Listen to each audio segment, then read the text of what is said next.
All right, the choir is going to come in a second and sing a song. It's a newer song. It's called In Your Silence.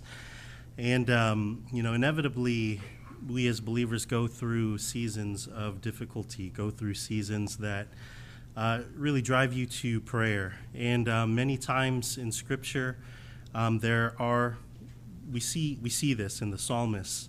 And many times it's a season. It takes a long time. None of us are going through anything like Job, of course, but we do go through difficulties where it drives us to our knees and we're praying.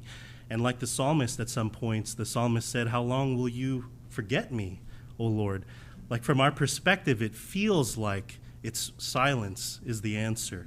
It feels like there's no relief in the situation.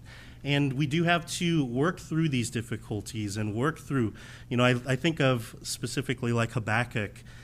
He was waiting. He says in Habakkuk 1, "How long shall I cry, O Lord, and thou wilt not hear?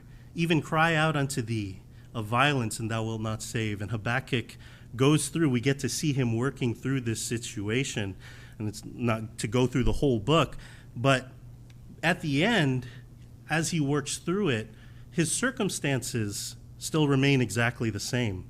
But what changed is his outlook towards God at the end. And he was brought to remembrance the things of the Lord. At the very end of the book, he says in verse 17, 3:17, "Although the fig tree should not blossom, neither shall fruit be in the vines, the labor of the olive shall fail, and the field shall yield no meat. The flock shall be cut off from the fold. There shall be no herd in the stalls." All of these things bad.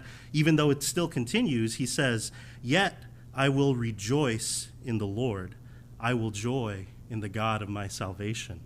And so, as the psalmist does, and "How long will you forget me?" As you work through it, you recall the goodness of God. You recall all of what he's done, and it brings you back to praising the Lord, even though your circumstance has remained exactly the same.